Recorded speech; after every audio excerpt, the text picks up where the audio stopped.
राज्य सरकारे गुजरातમાં ટેકાના ભાવે મગફળીની ખરીદી તો શરૂ કરી દીધી છે, પરંતુ સાબરકાંઠામાં હિંમતનગરના ખેડૂતો ટેકાના વધુ ભાવ મળતા હોવા છતાં ઓપન માર્કેટમાં મગફળી સસ્તા ભાવે વેચવા મજબૂર બન્યા છે।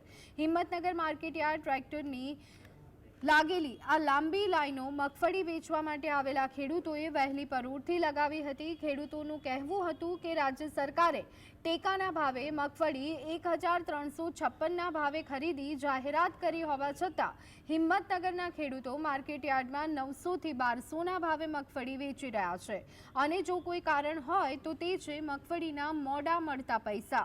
ટેકાના ભાવે મગફળી વેચ્યા બાદ ખેડૂતોના જણાવ્યા મુજબ 20 થી 25 દિવસ બાદ पेमेंट मळे छे। ज्यारे खेडूतोने हाल नवी सीजननी खेती करवानी होवाथी 20 થી 25 दिवसनो टाइम पालवे तेम नथी, जेने लई अने खोट सहन करी लाचारीमां खेडूतो सस्ता भावे मगफળી वेचवा माटे मजबूर बन्या छे।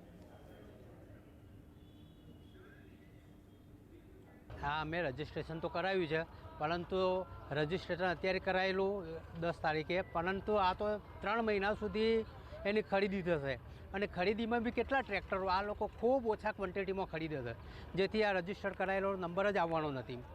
અને અહીંયા માર્કેટ યાર્ડમાં હરાજીમાં 900 રૂપિયાના ભાવથી શરૂઆત કરે છે, એટલે અહીંયા બધા ખેડૂતોને તકલીફો જ ઊભી થાય છે કે રજિસ્ટર જ્યારે ભાવ આટલો 900 રૂપિયા તો ક્યારેય મગફળીનો ભાવ પોસાય એમ છે જ નહીં। એટલે ખેડૂતો માટે તો આ ખૂબ કપરી પરિસ્થિતિ છે। સરકારનું કેવું થાય કે ખેડૂત પ્રગતિ કરી રહ્યું છે, પણ ઓરિજિનલમાં પ્રગતિ થતી જ નહીં। ખર્ચો કરે છે એ પ્રમાણે ઉત્પાદન મળતું નહીં હોવાનું, કારણ હું ટેકાનો ભાવ કરીને સરકાર કહે વધારે અમે ટેકાનો ભાવ, પણ ટેકાનો ભાવ ઓલરેડી 1356 છે, એ પ્રમાણે માર્કેટમાં 1356 કરતાં ભાવ ડાઉન જ પડે છે।